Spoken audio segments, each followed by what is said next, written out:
The government is now taking action and undertaking several key measures to overcome and recover from the effects of this pandemic. These measures have three main priorities. First, providing emergency assistance to affected sectors. The second, securing facilities for resources for the health sector. And third is performing fiscal and monetary action for the economy.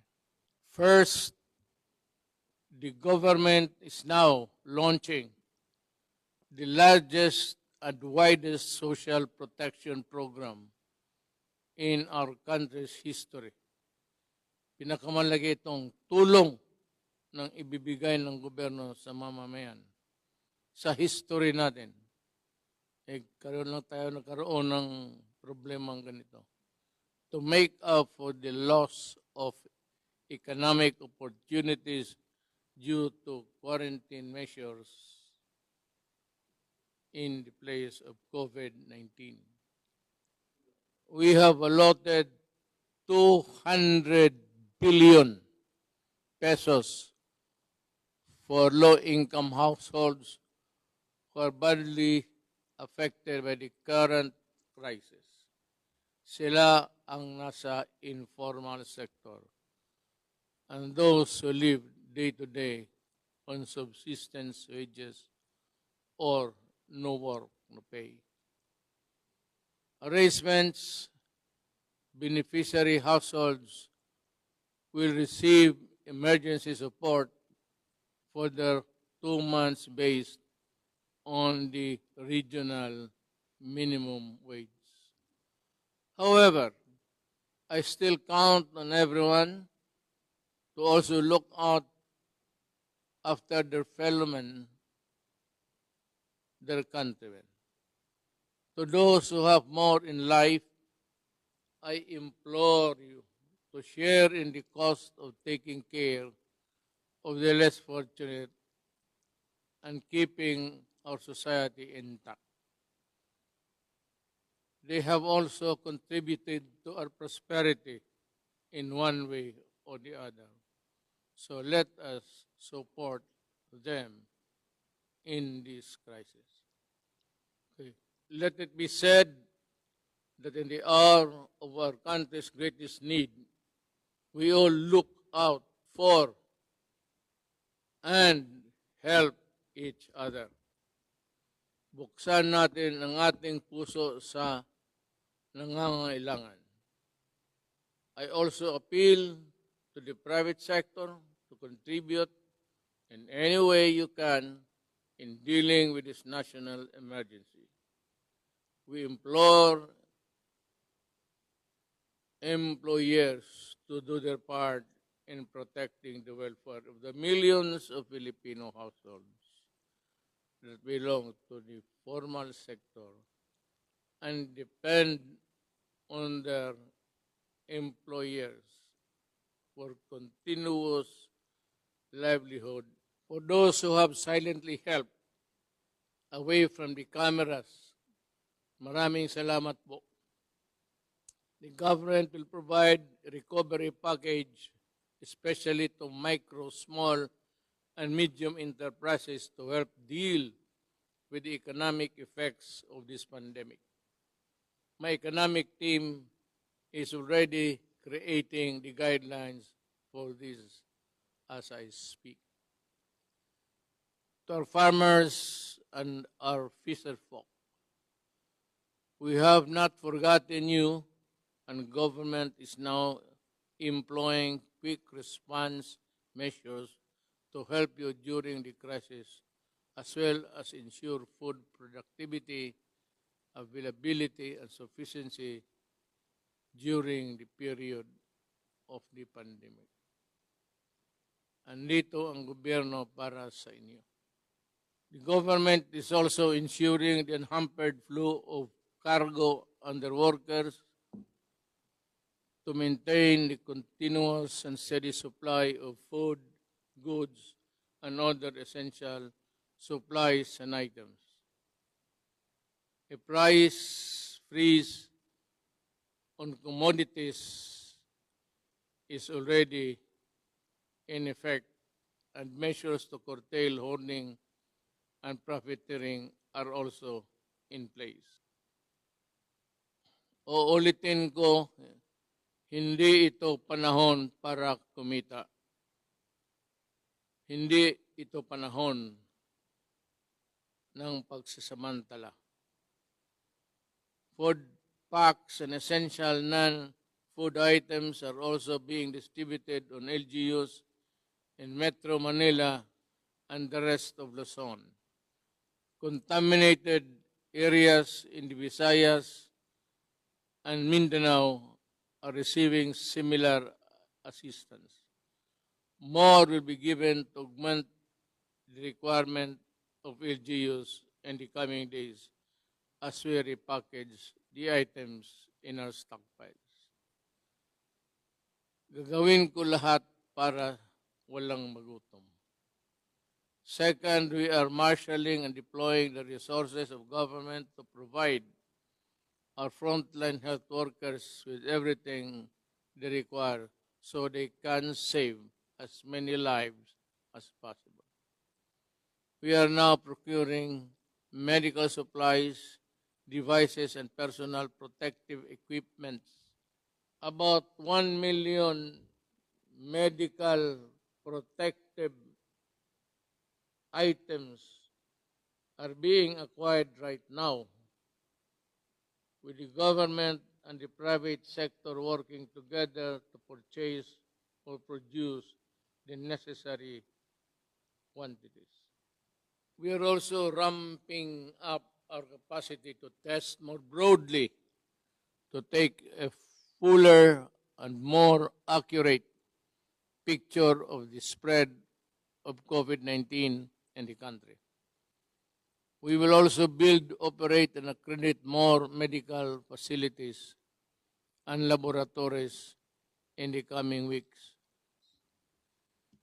The outpouring of donations and support from the business organizations, foreign governments, and private individuals over the past few weeks have also been overwhelming. I therefore would like to acknowledge the following for their help in this crisis. The government of China, the government of Singapore, the NGCP led by Big Boy C and Robert Cuyeto, Ramon Ang, Enrique Crason, Manny Pangilinan, Lucio Tan, and Michael Tan, Simeon Hio of Shop Philippines, Century Peak Corporation, Gutianon Yap, Udema Foundation of Dennis Oy, also Robert Singh, Archie Pu, yung who suffered loss, buhay niya, empleyado niya, pati yung aeroplano na crash on a evacuation mission to Japan. My condolences to the families,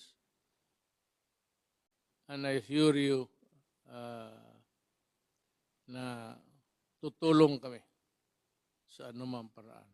Do not be discouraged. PAGCOR headed by Andrea Domingo, the World Health Organization, Mammoth Foundation, China, Jack Ma, Seriaco Lopez, Global Fund America Cares Foundation, UNIFPA, Aboitiz Foundation, D&L Corporation, Golden Tupper, Lander Superstore, Unilab Foundation, Alliance Global, Philippine Disaster Resilience Foundation, Temasek Foundation, as well as the countless others who have sent their assistance in our time of need. In behalf of the Filipino people, I thank you and your compassion and your generosity and my personal gratitude.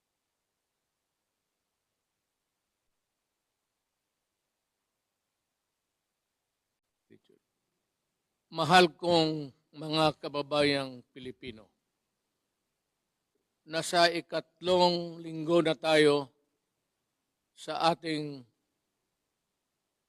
crisis na hinaharap. At tayo'y hirap sa pera, sa medical supply, sa lahat. Dati ho naman talagang kulang ang pera natin at kulang ang medical supplies. At hindi lang ho tayo, pati yung Amerika. Ganon rin. Kasi hindi natin akalain buong mundo na ganon kabilis, 2 araw lang after receiving the advice from China, the crisis was already here, COVID-19. Ang masasabi ko lang, meron tayong 200 billion na binigay sa akin ng Kongreso para gastusin ko. Yun naman ho ang ginagamit kong pakalat ngayon ng pera para mabigyan ang lahat. Galing doon sa walang trabaho, may trabaho, kalahating trabaho, ang mga mayaman hindi nakasali.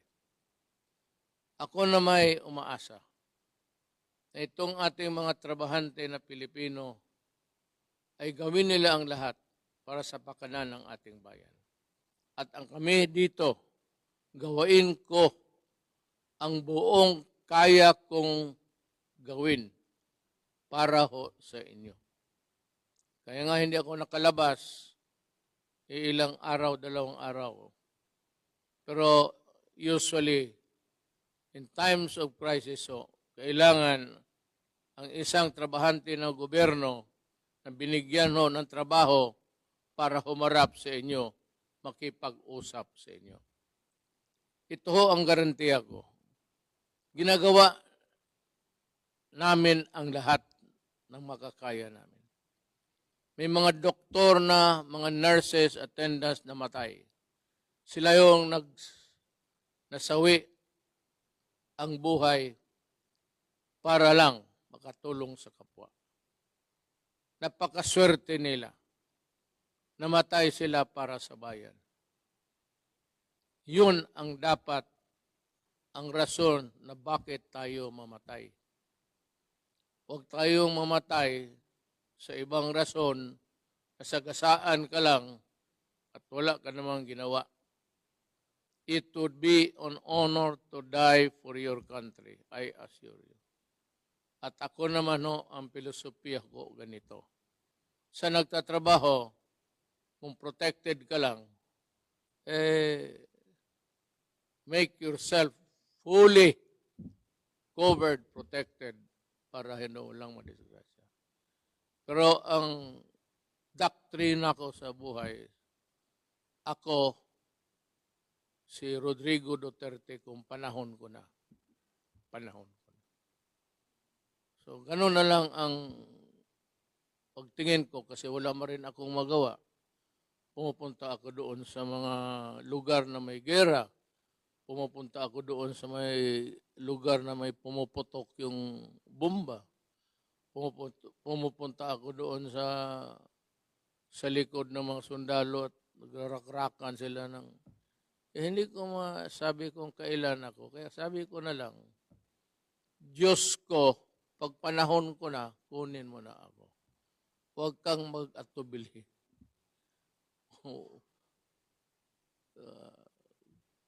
bahala ka na. So sa mga kababayan ko, hindi ko naman sinasabi na sundin ninyo ang aking filosofiya. But somehow, uh, let the thought comfort you that I really worry about you. That I worry that you will not be able to reach an old age with your children and grandchildren. Kasi ako, nandyan na eh. Patapos na ako. Kaya ko masabi yan. So, trabaho lang tayo. Ang mga supplies nandyan na at makabili na tayo ng kailangan ninyo. Ngayon, sa mga tao na binigyan at people task of distributing the money, distributing the food, distributing the relief goods, kindly do it. I use the word to a T. Kung hindi nyo naintindihan yan, mag-research kayo. Pero talagang pag nagkamali kayo dito, hindi ko kayo palusutin. I will see to it. Even tomorrow, if I discover some embezzlements, some hoarding there, at dinadivert yung pagkain sa mga tao na dapat hindi sa kanila, you better think. I am not a cruel man. Pero kung may report ang pulis, I will order your detention hanggang matapos itong COVID-19. Sabi ko, wag ngayon.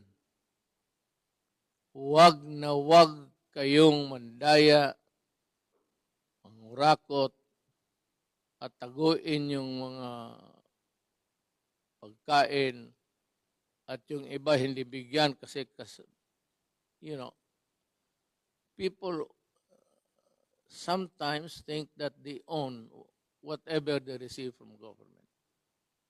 This is not yours. Neither is it mine.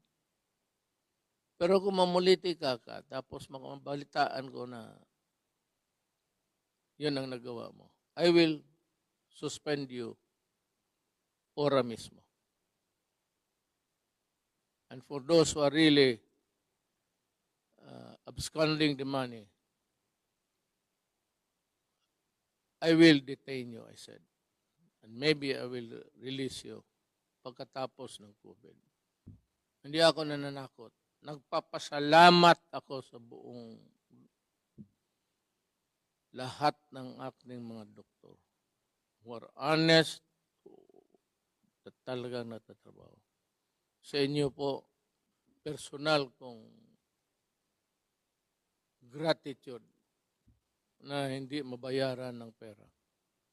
Ang papasalamat rin ng taong bayang Pilipino. Salamat po. At ako'y regularly makipag-usap sa inyo until this crisis is over. Huwag kayong matakot ngayon. Huwag na huwag kayong matakot kasi sabi ko may pera ako at kung meron man ang palpak-palpak dyan, kunti, ayusin namin yan. Ayusin ni Lorenzana yan, the implementor, pati ni Anyo sa DILG. Ato si Galbeso, puro military na yan sila. At as a matter of fact, ganito, lahat ng contribution, lahat, ibigay mo doon sa opisina na set up ng task force. At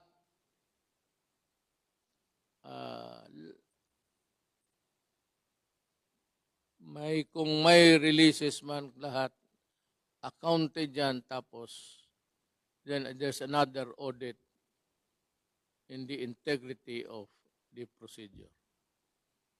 Yan lang po, papasalamat ako sa lahat ng trabahante ng gobyerno nandyan. At ako naman po at the same time, nagbibigay ng warning. Totohanan ko talaga kayo. Sa crisis, tapos gawin mo pa yung dapat ka talagang ikulong. Hindi kita i-release. At huwag kang, hindi ako maniwala ng kaso-kaso. Hayaan mo, magpapapreso ako. Balang araw kung mali ang sinabi ko at ginawa ko. Sa inyong mga Pilipino, mga kababayan, babayan, mahal ko. Mo mga Bisaya, sunod lang mo. Sumunod lang kayo. At walang problema. Daghang salamat.